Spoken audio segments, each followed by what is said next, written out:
आपका अपना channel Edu परिचर्चा में स्वागत है। यह ज्ञान बिंदु का बिहार दरोगा का जो होमवर्क सीरीज चल रहा है उसका छठा सेट है। आज का पहला क्वेश्चन है, G20 के 19वें शिखर सम्मेलन का आयोजन कहाँ किया गया?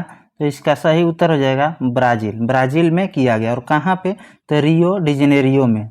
पूछेगा पृथ्वी सम्मेलन पहली बार कब किया गया था? तो 1992 में यह भी रियो डी जेनेरियो में किया गया था। आगे क्वेश्चन है, G20 की स्थापना कब की गई थी? तो यह 1999 में। 1999 में। G20 2023 का आयोजन कहाँ किया गया था? तो यह भारत में किया गया था। और G20 का 21वां सदस्य कौन बना है? तो अफ्रीकन यूनियन बना है। आगे है, अंतर्राष्ट्रीय भूख सूचकांक 2024 में भारत का स्थान क्या है? तो 105वां स्थान है, 105वां।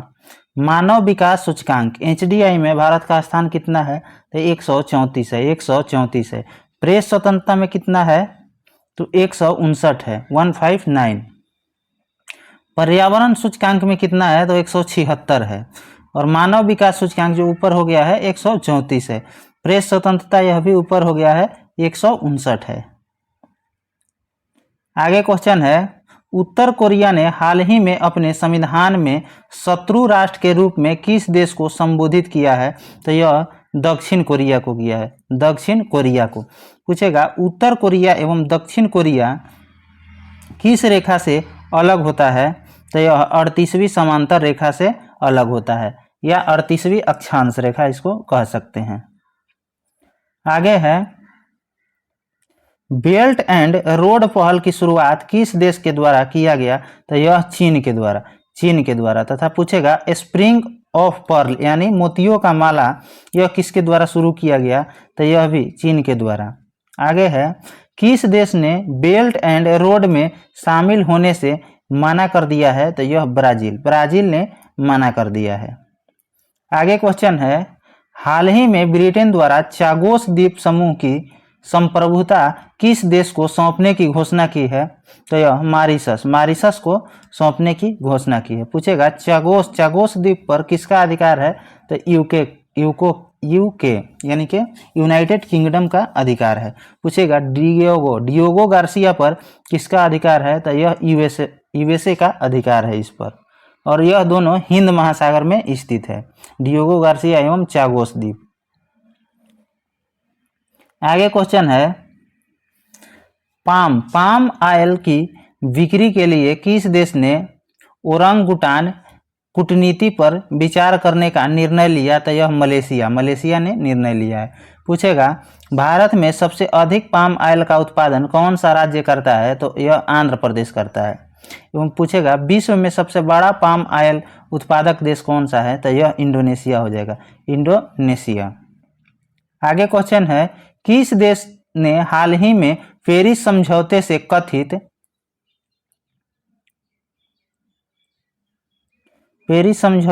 कथित तौर पर हटने का विचार प्रकट किया है? तो यह अर्जेंटीना है, अर्जेंटीना दक्षिण अमेरिका में स्थित है। पूछेगा COP27 कहाँ हुआ था? तो यह मिस्र में। COP28 पूछेगा तो यह UAE में। COP29 बाकू तथा COP30 यह ब्राज़ील में। अगला है, COP21 का आयोजन कब किया गया? तो यह 2015 में किया गया। और कहाँ? तो यह पेरिस में किया गया, पेरिस में। पेरिस समझौते के तहत किस एक अंतर्राष्ट्रीय संगठन की स्थापना की गई? तो अंतर्राष्ट्रीय सौर गठबंधन की स्थापना किया गया। कब? तो 2015 में। और इसका मुख्यालय गुरुग्राम हरियाणा में है, गुरुग्राम हरियाणा में। एकमात्र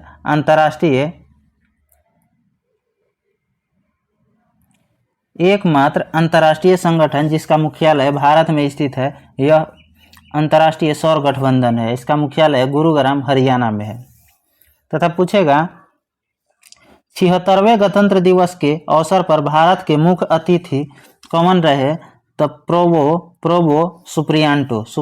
प्रोवो सुप्रियांटो। और कहाँ के राज्याध्यक्ष थे? तो यह इंडोनेशिया के थे, इंडोनेशिया के। आगे क्वेश्चन है ग्लोबल डिजिटल कॉम्पैक्ट किस अंतर्राष्ट्रीय संगठन के द्वारा शुरू किया गया? तो यह यूएनओ के द्वारा शुरू किया गया। और यूएनओ का मुख्यालय कहाँ है? तो न्यूयॉर्क में है। और स्थापना पूछेगा तो 24 अक्टूबर 1945, 24 अक्टूबर 1945। संयुक्त राष्ट्र दिवस कब मनाया जाता है? तो यह 24 अक्टूबर को मनाया जाता है, 24 अक्टूबर को। आगे क्वेश्चन है हाल ही में कृत्रिम बुद्धिमत्ता पर वैश्विक संधि पर कितने देशों ने या संगठन ने हस्ताक्षर किया है? तो 3। कौन कौन?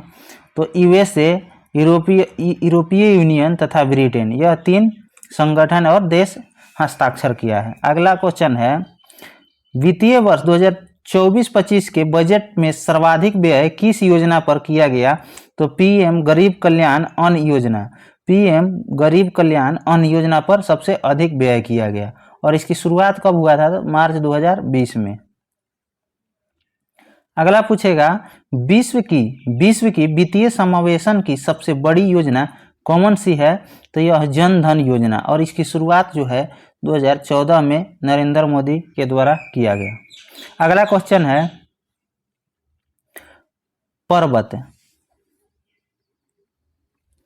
पर्वत चोटियां महाबलेश्वर, त्र्यंबकेश्वर, ब्रह्मगिरी का संबंध किस पर्वत श्रेणी से है? तो यह पश्चिमी घाट से है, पश्चिमी घाट से है। पूछेगा कि इलायची पहाड़ी जो है भारत का सबसे दक्षिणी पहाड़ी है, भारत के सबसे दक्षिणी पहाड़ी पूछेगा तो इलायची पहाड़ी हो जाएगा। तथा पूछेगा पूर्वी घाट की पहाड़ी कौन कौन सी है? तो महेंद्रगिरी एवं जावदी एवं महेंद्रगिरी, यह पूर्वी घाट की पहाड़ी है।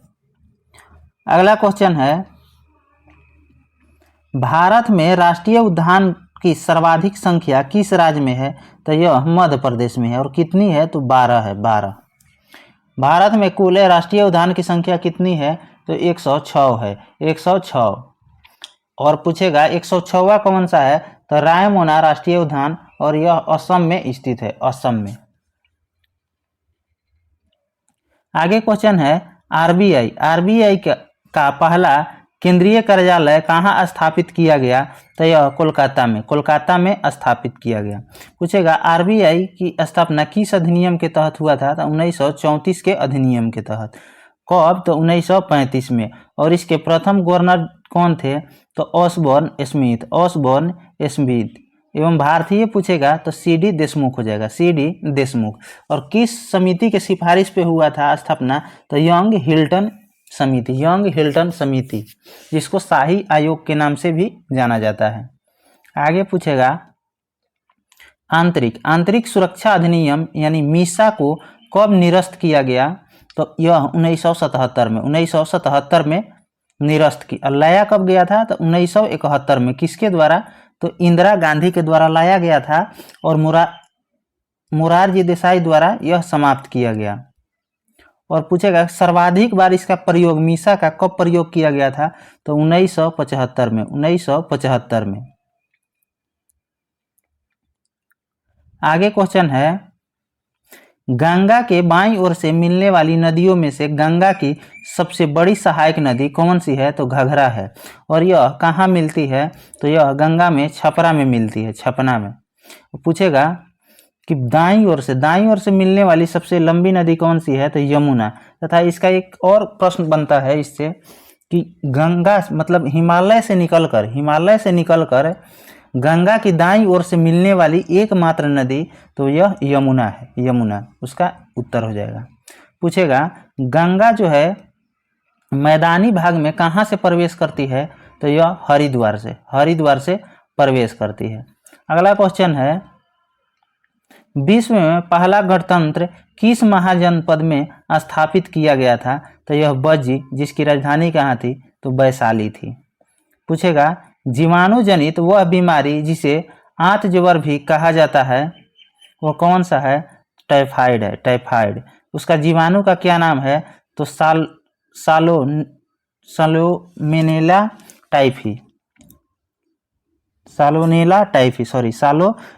टाइफी। और विडाल टेस्ट जो है किसके लिए होता है? तो टाइफाइड के लिए विडाल टेस्ट होता है। आगे क्वेश्चन है भारत रत्न अवार्ड की शुरुआत कब की गई थी और पहली बार भारत रत्न में कितने विभूतियों को नवाजा गया था? तो यह 1954 में शुरू किया गया था और 3 व्यक्ति को दिया गया था। किसको किसको? तो राधा कृष्णन को, सीवी रमन को, राजगोपालाचारी को। आगे क्वेश्चन है राज्य मंत्री परिषद सामूहिक रूप से किसके प्रति उत्तरदायी होता है? तो यह विधानसभा के प्रति उत्तरदायी होता है। यही पूछेगा व्यक्तिगत रूप से किसके प्रति उत्तरदायी होता है? तो राज्यपाल के प्रति। और केंद्र में यही हो जाता है, पूछेगा मंत्री परिषद केंद्र में किसके प्रति उत्तरदायी होता है? तो यह लोकसभा हो जाता है, लोकसभा। और यह किस अनुच्छेद में लिखा गया है केंद्र वाला? तो 75 के 3 में लिखा गया है, 75 के 3 में। व्यक्तिगत रूप से पूछ देगा केंद्र में तो राष्ट्रपति हो जाता है।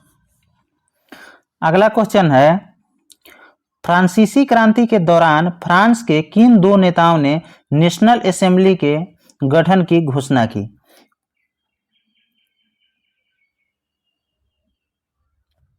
तो वहां के राजा थे लुई 16वां, इसने घोषणा किया था।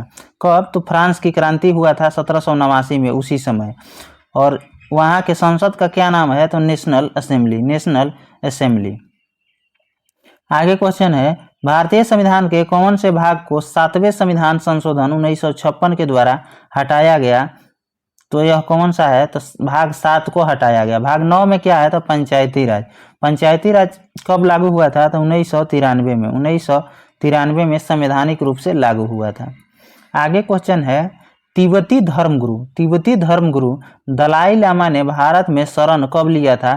तो 1959 में। कहाँ पे? तो धर्मशाला हिमाचल प्रदेश में।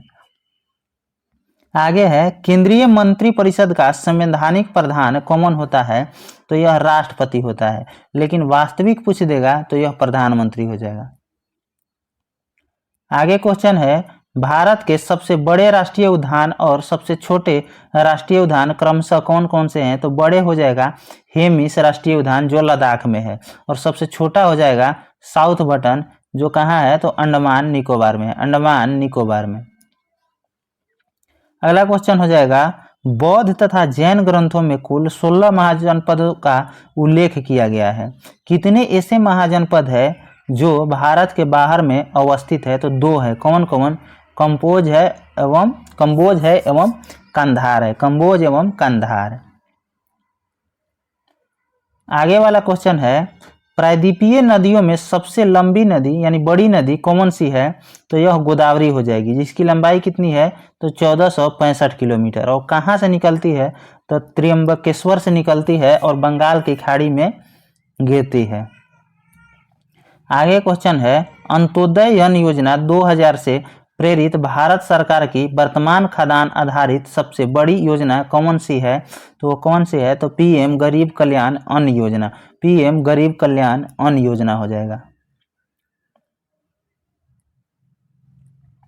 आगे क्वेश्चन हो जाएगा आपातकालीन हार्मोन यानी इमरजेंसी हार्मोन किस अंतःस्रावी ग्रंथि से निकलती है? तो यह एड्रीनल ग्रंथि से निकलती है। एड्रीनल ग्रंथि कहाँ है? तो किडनी के ऊपर में स्थित रहता है, किडनी के ऊपर में। अगला है भुगतान संतुलन की समस्या ने किस वर्ष भारत में आर्थिक सुधार का जन्म दिया? तो 1991 में। और इसके जनक किसको माना जाता है? तो मनमोहन सिंह को। और भारत में उदारीकरण का भी जनक मनमोहन सिंह को माना जाता है। और उस समय पीएम कौन थे? तो पीवी नरसिम्हा राव। आगे हो जाएगा क्वेश्चन क्षेत्रफल के आधार पर बिहार का सभी राज्य एवं केंद्र शासित प्रदेशों में कौन सा स्थान है? तो 13वां स्थान है, 13वां।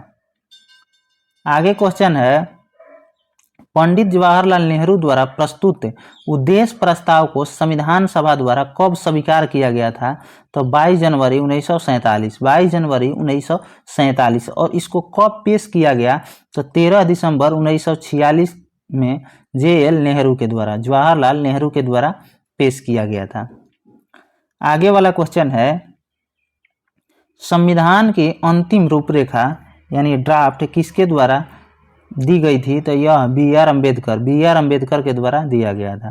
तथा पूछेगा अपने हाथों से किसने संविधान को लिखा था, तो प्रेम बिहारी नारायण। तथा पूछेगा किनारे का डिजाइन किसने तैयार किया था, तो नंदलाल बोस जी ने किए थे। आगे क्वेश्चन है भारतीय संविधान के हिंदी संस्करण का सुलेखन किसके द्वारा किया गया, तो बसंत कृष्ण के द्वारा। तथा आगे वाला क्वेश्चन है संविधान सभा के सदस्यों को निम्न में से किसने प्रत्यक्ष रूप से निर्वाचित किया, तो प्रांतों के विधानसभा के द्वारा। आगे क्वेश्चन है 1947 में विभाजन के बाद संविधान सभा के लगभग कितने सदस्य थे, तो 299। और कैबिनेट मिशन जब शुरू हुआ था उस समय कितने कुल सदस्य थे, तो 389 थे। और आज़ादी के समय, मतलब आज़ादी या विभाजन एक ही समय न हुआ था, इसीलिए यहाँ भी 299 हो जाएगा। और महिला कैबिनेट मिशन में महिला की सदस्य संख्या कितनी थी, तो 15 थी। एकमात्र मुस्लिम महिला थी। आगे क्वेश्चन है मौलिक कर्तव्यों को सिखाने संबंधी सुझाव को कार्यान्वित करने वाली समिति के अध्यक्ष निम्न में से कौन थे, तो जे.एच. हाइवर। और शामिल करने वाली समिति कौन थी, तो सरदार स्वर्ण सिंह समिति थी। आगे क्वेश्चन है विभाजन के उपरांत पुनर्गठित संविधान सभा में डॉक्टर बी आर अम्बेडकर किसका प्रतिनिधित्व करते थे, तो यह बम्बई के। और स्टार्टिंग में कहाँ थे, जब विभाजन नहीं हुआ था तो बंगाल का नेतृत्व कर रहे थे। आगे वाला क्वेश्चन है संविधान सभा ने बी आर अम्बेडकर की अध्यक्षता में प्रारूप समिति का गठन कब किया, तो 29 अगस्त 1947। आगे क्वेश्चन है संविधान सभा में किस देशी रियासत के प्रतिनिधि ने भाग नहीं लिया था, तो हैदराबाद के प्रतिनिधि ने भाग नहीं लिया था। आगे क्वेश्चन है कैबिनेट मिशन योजना के अनुसार संविधान सभा के सदस्यों की संख्या कितनी निश्चित की गई थी, तो यह 389। और आज़ादी के समय पूछेगा तो 299।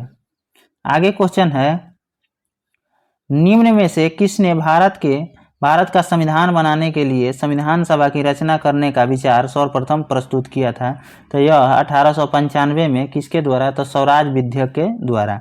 यही पूछेगा 1934 में अगर लिख कर देता है 1934 में संविधान सभा का विचार किसके द्वारा लाया गया, तो यह एम.एन. राय हो जाएगा, एम.एन. राय। आगे है भारतीय संविधान में एंग्लो इंडियन समुदाय का प्रतिनिधित्व किसने किया था, तो यह फ्रैंक फ्रेजर ने किया था। आगे क्वेश्चन है अवशिष्ट शक्तियों का सिद्धांत का प्रावधान भारत में किस देश के संविधान से लिया गया है, तो अवशिष्ट शक्तियाँ जो है कनाडा से लिया गया, अवशिष्ट शक्तियाँ कनाडा से। राष्ट्रीय आपात उपबंध कहाँ से लिया गया है, तो जर्मनी से लिया गया। मौलिक अधिकार पूछेगा तो अमेरिका से, मौलिक अधिकार अमेरिका से। मौलिक कर्तव्य रूस से लिया गया था। आगे क्वेश्चन है 9 दिसंबर 1946 को पहली बैठक से फिर से इस क्वेश्चन को देखते हैं। 9 दिसंबर 1946 को पहली बैठक से भारत की संविधान सभा के कितने समय तक अस्तित्व में रही, तो यह 3 वर्ष 1 महीना और 16 दिन। यही पूछेगा संविधान बनाने में कितना समय लगा था, तो 2 वर्ष 11 महीना और 18 दिन।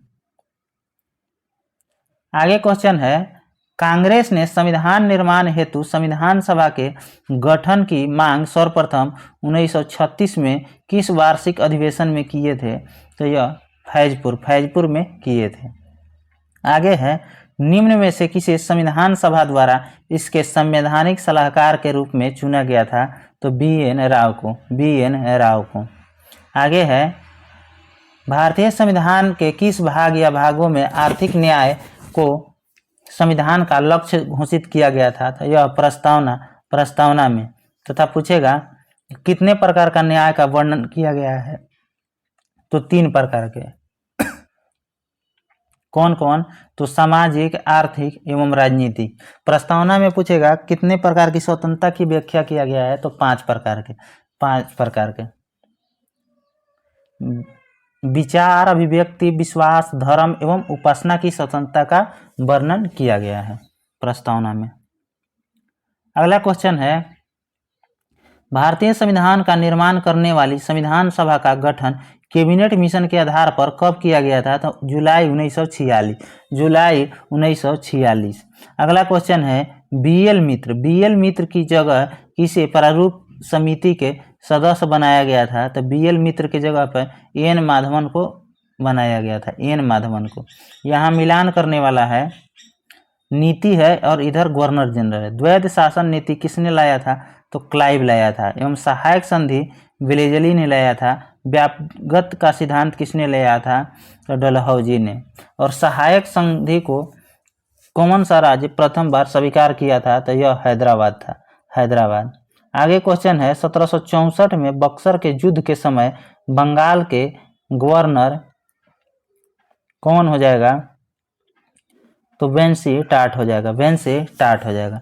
आगे है, अंग्रेजों ने बंगाल के किस नवाब से बंगाल, बिहार तथा उड़ीसा की दीवानी के साथ साथ निजामत भी प्राप्त किया? तो मीर कासिम। मीर कासिम। आगे क्वेश्चन है, द्वैध शासन की आलोचना करते हुए किस ब्रिटिश इतिहासकार ने खुली और निर्जलतापूर्ण लूटपाट का युग की संज्ञा दी? तो पर्रिकर। पर्रिकर ने। आगे है, सर्वप्रथम सहायक संधि प्रणाली का शुरुआत या प्रारंभ करने का श्रेय किसको दिया जाता है? तो डुप्ले को। डुप्ले को दिया जाता है। डलहौजी ने भारतीय राज्यों हड़प नीति के तहत कितने श्रेणियों में विभाजित किया था? तो यह 3 श्रेणी में विभाजित किया था। आगे क्वेश्चन है, लॉर्ड कॉर्नवालिस ने कौन सा युद्ध लड़कर अहस्तक्षेप की नीति का उल्लंघन किया था? तो तृतीय आंग्ल मैसूर युद्ध। तृतीय आंग्ल मैसूर युद्ध कब हुआ था? तो यह 1790 से 1792 तक हुआ था। तृतीय आंग्ल मैसूर युद्ध कॉर्नवालिस के समय में। और किस संधि के तहत समाप्त हुआ था? तो यह मंगलोर की संधि के तहत समाप्त हुआ। मंगलोर नहीं, श्रीरंगपट्टनम की संधि के तहत समाप्त हुआ था तृतीय आंग्ल मैसूर युद्ध। आगे है, बंगाल में द्विशासन प्रणाली किसके द्वारा लागू किया गया था? तो रॉबर्ट क्लाइव के द्वारा। Robert Clive. Ring of fence की नीति का संबंध किस गवर्नर जनरल से है? तो हेनरी लॉरेंस से। हेनरी लॉरेंस नहीं होगा, यहाँ पे वारेन हेस्टिंग हो जाएगी, इसको ध्यान रखना है। Warren Hastings. Ring of fence Warren Hastings हो जाएगा। आगे क्वेश्चन है, भारत के प्रति ब्रिटेन ने मुक्त व्यापार की नीति किस चार्टर एक्ट के तहत अपनाया था? तो 1813 के चार्टर एक्ट। और इसी में शिक्षा पर 1 लाख रुपया खर्च करने का अधिकार दिया गया था। तथा पूछेगा, लॉर्ड कॉर्नवालिस का अस्थायी बंदोबस्त कब लागू हुआ था? तो 1793 में। 1793 में। यही पूछेगा, वह प्रथम जिसके तहत किसान स्वयं भूमि का मालिक होता था और सरकार को भू राजस्व के भुगतान के लिए जिम्मेदार माना जाता था, तो रैयतवाड़ी में। इसकी शुरुआत 1820 में टॉमस मुनरो और रीड के द्वारा किया गया। पूछेगा, 1792 में रैयतवाड़ी व्यवस्था को बारामहल जिले में पहली बार किसने लागू किया था? तो रीड ने। यह उसी समय से स्टार्ट कर दिया था, लेकिन मेन रूप से जो है 1820 में यह लागू हुआ था बहुत सारे जगह पर। आगे क्वेश्चन है, अरावली और विंध्याचल के बीच कौन सा पठार अवस्थित है? तो यह मालवा का पठार अवस्थित है। सूची 1 को सूची 2 से मिलान करना है। इधर पंजाब हिमालय जो है सतलज एवं सिंधु नदी के बीच में है। सतलज एवं सिंधु नदी, पंजाब हिमालय। यही हो जाएगा कुमाई हिमालय। यह सतलज और काली के बीच है। नेपाल हिमालय, यह काली एवं तीस्ता के बीच। एवं असम हिमालय हो जाएगा तीस्ता एवं दिहांग के बीच स्थित है। आगे क्वेश्चन है, कश्मीर हिमालय में हिमनद चिकनी मिट्टी के मोटे निक्षेप और दूसरे पदार्थों का हिमोड के रूप में जमाव को क्या कहते हैं? तो करेवा कहते हैं, करेवा।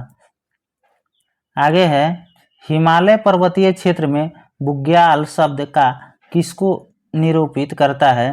तो बुग्याल जो है घास के मैदान है, घास के मैदान। प्याल भी घास के मैदान है और यह कहाँ पाए जाते हैं? तो उत्तराखंड में। मर्ग घास के मैदान कहाँ पाए जाते हैं? तो जम्मू कश्मीर में। आगे पूछेगा, हिमालय पर्वत श्रृंखला की पूर्वी पहाड़ियों का उत्तर से दक्षिण की ओर क्रम क्या है? तो इसका क्रम जो है पटकई भूम है, उसके बाद नागा पहाड़ी है, उसके बाद मणिपुर पहाड़ी है, उसके बाद मिजो पहाड़ी है।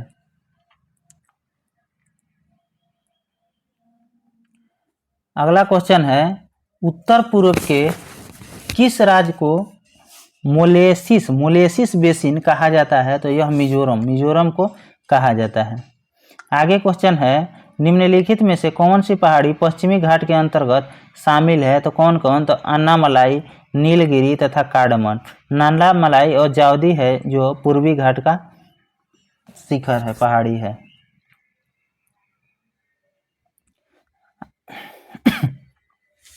आगे क्वेश्चन है, पूर्वी घाट तथा पश्चिमी घाट निम्न में से किन पहाड़ियों में आपस में मिलते हैं? तो नीलगिरी पहाड़ी से आपस में मिलते हैं। और टोडा जनजाति जो है नीलगिरी पहाड़ी पर पाया जाता है। और नीलगिरी की सबसे ऊंची चोटी पूछ देगा तो दोदा बेटा हो जाएगा। यहाँ कौन सा युग में सुमेलित नहीं है? जो कठियावाड़ तट है यह गुजरात में है, ठीक है। कोकण तट जो है यह महाराष्ट्र में, यह भी ठीक है।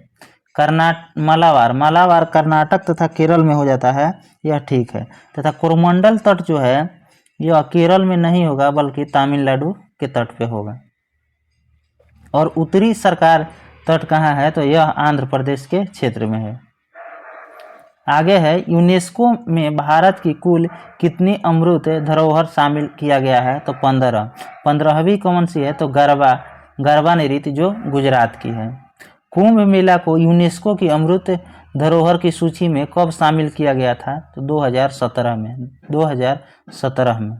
अगर आपको इसका PDF चाहिए तो हमारे टेलीग्राम चैनल ईडू परिचर्चा पर उपलब्ध रहता है। इसका लिंक वीडियो के डिस्क्रिप्शन बॉक्स में डाल दिया जाएगा तथा कमेंट बॉक्स में डाल दिया जाएगा। अगर आप इडुडेरिया 7500 सीरीज का प्लेलिस्ट खोज रहे हैं तो मेरे चैनल पर उपलब्ध है, वहां से आप आसानी से जाकर देख सकते हैं। धन्यवाद।